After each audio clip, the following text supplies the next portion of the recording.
Anyway.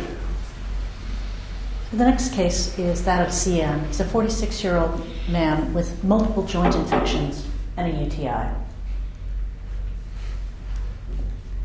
So he presented to regional hospital with a 3 to 4 day history of back pain. This gentleman had last seen a doctor when he was less than 10 years old. And he's how old now? He's in his mid-40s. He's 46. Sorry, go ahead.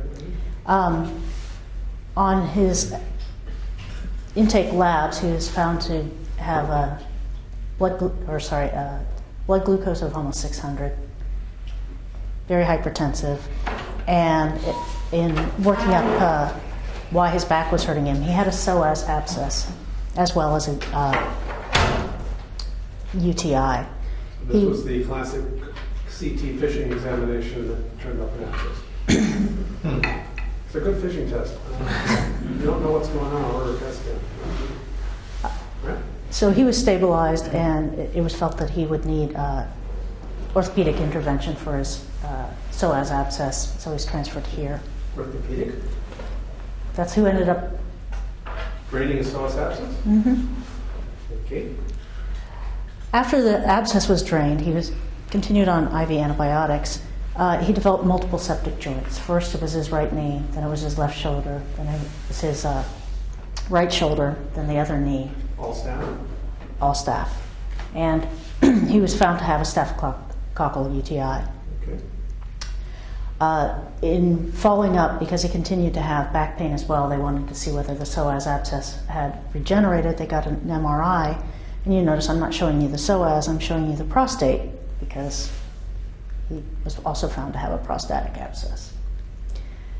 As I said, this gentleman was newly diagnosed with hypertension and diabetes, no past surgeries, family history of diabetes. He himself was married, had kids, no tobacco or drug use, occasional social drinking. No medications, no allergies. He's a fairly good-sized gentleman. And his prostate itself was just a little soft. It wasn't as squishy as you might expect. His hemoglobin A1C reflected the uncontrolled diabetes. His urine culture grew up 10 to the 4th methicillin sensitive Staph aureus. So we have a 46-year-old diabetic man with a prostatic abscess. How would you proceed?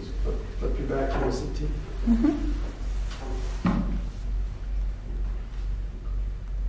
So it's not particularly small.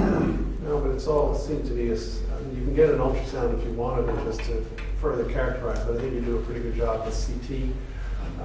You got to drain it. You can either drain it internally or externally.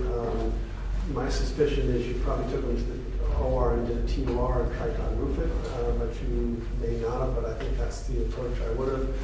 The question is how much of his diabetes is being driven by his chronic infection versus how much is obesity versus how much is the whatever. But you got to cover him with the appropriate antibiotics, which fortunately this is fairly sensitive. But my first attempt would be to take a TUR to that and take a couple of swipes and see if it drains and you can get pus out of there. Mm-hmm.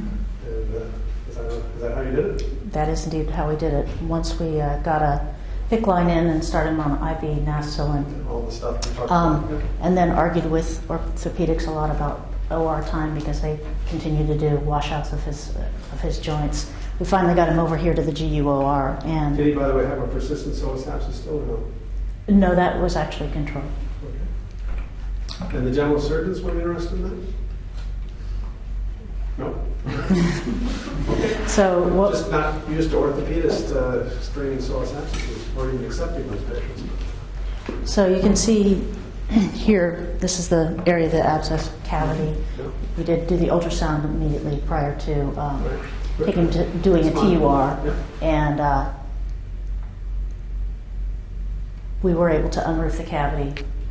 Got Pretty obvious stuff came out. and this is post TUR. Feedback well buried. Mm-hmm. So the patient was discharged on post-op day 3. The only sequela was he presented 2 weeks after being drained in urinary retention. Basically, he had a clot obstructed, irrigated it out, and just watched him in the ED, and he went home. 6 weeks postoperatively, he's doing very well, and is, now that he knows that he has a problem, it's actually quite compliant. Well, I wouldn't be surprised now that you've got a lot of his abscesses drained that his insulin requirements have dropped considerably, so that's part of the reason he's getting in control. Thank you. You don't see those often, and staff, do we have any idea of what the etiology is? What type of work did he do?